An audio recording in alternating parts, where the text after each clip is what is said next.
ଏବେ ଆସିଗଲା ପ୍ରଧାନମନ୍ତ୍ରୀ ଆବାସ ଯୋଜନାକୁ ନେଇକି ବହୁତ ବଡ଼ ଗୋଟେ ଖୁସି ଖବର। ଆଉ ଜଲ୍ଦି ଜଲ୍ଦି ଗରିବ ଲୋକମାନଙ୍କୁ ପ୍ରଧାନମନ୍ତ୍ରୀ ଆବାସ ଯୋଜନାରେ ମିଳିବାକୁ ଯାଉଛି ଘର।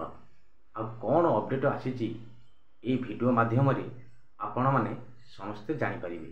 ଆଉ ଫାଷ୍ଟରୁ ଲାଷ୍ଟ ଯାକେ ଭିଡ଼ିଓଟି ଦେଖନ୍ତୁ, ସମ୍ପୂର୍ଣ୍ଣ ପ୍ରଧାନମନ୍ତ୍ରୀ ଆବାସ ଯୋଜନା ବିଷୟରେ ସବୁ ଜାଣିପାରିବେ।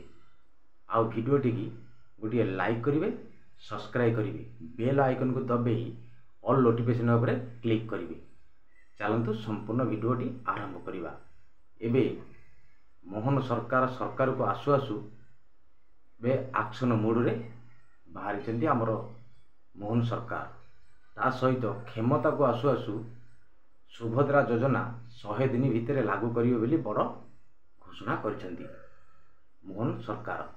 ତା ସହିତ ମଧ୍ୟ ପିଏମ୍ କିଷାନ ସମ୍ମାନ ନିଧିରେ 2000 ଟଙ୍କା ଚାଷୀମାନଙ୍କୁ ପ୍ରଦାନ କରିଛନ୍ତି ଆମ ପ୍ରିୟ ମୁଖ୍ୟମନ୍ତ୍ରୀ ଶ୍ରୀଯୁକ୍ତ ମୋହନ ଚରଣ ମାଝୀ। ତା ସହିତ ହଜାର ମହିଳାଙ୍କୁ, ଓଡ଼ିଶାର ହଜାର ମହିଳାଙ୍କୁ, ଲକ୍ଷ ଲକ୍ଷ ମହିଳାଙ୍କୁ ସୁଭଦ୍ରା ଯୋଜନାରେ 50,000 ଟଙ୍କା ଦେବେ ବୋଲି 100 ଦିନ ଭିତରେ ବଡ଼ ଘୋଷଣା କରିଛନ୍ତି ଆମ ରାଜ୍ୟ ସରକାର।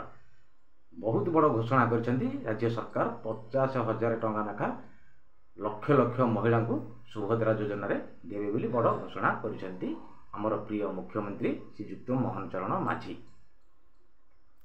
ଆଉ ଏକ ଅପଡେଟ୍ ସାମ୍ନାକୁ ଆସିଛି। ପ୍ରଧାନମନ୍ତ୍ରୀ ଆବାସ ଯୋଜନା ସମ୍ପର୍କରେ ସରକାର 5 ଲକ୍ଷ ପ୍ରଧାନମନ୍ତ୍ରୀ ଆବାସ ଯୋଜନା ଘର ନିର୍ମାଣ କରିବେ ବୋଲି ବଡ଼ ଯୋଜନା ମଧ୍ୟ କରୁଛନ୍ତି ଆମ ରାଜ୍ୟ ସରକାର।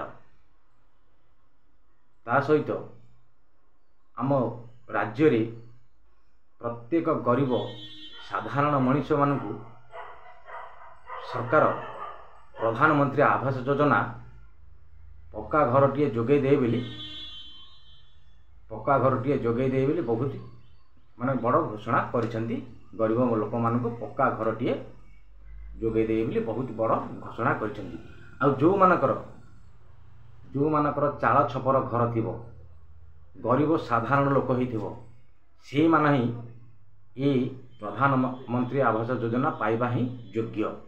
ସରକାର କହିଛନ୍ତି ଯେଉଁମାନେ ଚାଳ ଛପର ଘର ଥିବେ, ସାଧାରଣ ଲୋକ ହୋଇଥିବ, ଗରିବ ସାଧାରଣ ଲୋକ, ଏଇମାନଙ୍କୁ ହିଁ ମିଳିପାରିବ ପ୍ରଧାନମନ୍ତ୍ରୀ ଆବାସ ଯୋଜନାର ଘର। ଚାଳ ଛପର ଘରେ ରହୁଥିବା ଲୋକ, ଗଭର୍ଣ୍ଣମେଣ୍ଟ ସର୍ଭିସ୍ କରିନଥିବ, ଏଇ ସାଧାରଣ ଲୋକମାନଙ୍କୁ ସରକାର ପ୍ରଧାନମନ୍ତ୍ରୀ ଆବାସ ଯୋଜନାରେ ପକ୍କା ଘର ଖଣ୍ଡିଏ ଯୋଗାଇ ଦେବେ ବୋଲି ବଡ଼ ଘୋଷଣା କରିଛନ୍ତି ଆମର ପ୍ରିୟ ମୁଖ୍ୟମନ୍ତ୍ରୀ ଶ୍ରୀଯୁକ୍ତ ମୋହନ ଚରଣ ମାଝୀ। ଏବେ ବିଜେପି ସରକାର ଆସିବା ପରେ ସବୁ ଯୋଜନା, ପିଏମ୍ ଆବାସ ଯୋଜନା, ସୁଭଦ୍ରା ଯୋଜନା, ସବୁ ପ୍ରକାର ବିଭିନ୍ନ ପ୍ରକାର ଯୋଜନା ଯେଉଁ ପ୍ରତିଶ୍ରୁତି ଦେଇଥିଲେ ସବୁ ଯୋଜନା ଧୀରେ ଧୀରେ କରିକି ଆରମ୍ଭ କରୁଛନ୍ତି ଆମ ପ୍ରିୟ ମୁଖ୍ୟମନ୍ତ୍ରୀ ଶ୍ରୀଯୁକ୍ତ ମୋହନ ଚରଣ ମାଝୀ। ପ୍ରକୃତରେ ସାଧାରଣ ଲୋକ, ଗରିବ ଲୋକ, ଚାଳ ଘରେ ରହୁଥିବା ଆଉ ଗଭର୍ଣ୍ଣମେଣ୍ଟ ଚାକିରି କରିନଥିବା ଏଇ ଲୋକମାନଙ୍କୁ ପ୍ରଧାନମନ୍ତ୍ରୀ ଆବାସ ଯୋଜନା ହିଁ ଦେବେ। ସରକାର ବଡ଼ ଘୋଷଣା କରିଛନ୍ତି, ପକ୍କା ଘର ଖଣ୍ଡିଏ ଦେବେ ବହୁତ ଘୋଷଣା କରିଛନ୍ତି ଆମର ପ୍ରିୟ ମୁଖ୍ୟମନ୍ତ୍ରୀ। ଯେଉଁମାନେ ରାସନ କାର୍ଡ଼ ଥିବ ସେମାନେ ମଧ୍ୟ ଏ ପ୍ରଧାନମନ୍ତ୍ରୀ ଆବାସ ଯୋଜନାରେ ମଧ୍ୟ ଆପ୍ଲାଏ କରିପାରିବେ। ଯେଉଁମାନଙ୍କର ରାସନ କାର୍ଡ଼ ଥିବ ସେମାନେ ମଧ୍ୟ ଏଇ ପ୍ରଧାନମନ୍ତ୍ରୀ ଆବାସ ଯୋଜନାରେ ଆପ୍ଲାଏ କରିବେ। ଆଉ ସରକାର, ବିଜେପି ସରକାର ତ ଓଡ଼ିଶାକୁ ଆସିବା ପରେ ପ୍ରତ୍ୟେକ ଆବାସ ଯୋଜନା ପ୍ରତ୍ୟେକ ଯୋଜନା ଧୀରେ ଧୀରେ ଆରମ୍ଭ କରୁଛନ୍ତି। କିନ୍ତୁ ଆମ ରାଜ୍ୟ ସରକାର ସବୁ ସୁଭଦ୍ରା ଯୋଜନାରେ ଲାଗୁ କଲେ ଏଇ ସେପ୍ଟେମ୍ବର 17 ତାରିଖରେ ହିଁ ଘୋଷଣା କରିବେ ମହିଳାମାନଙ୍କୁ 50,000 ଟଙ୍କାର ଭାଉଚର ଦେବେ ବୋଲି।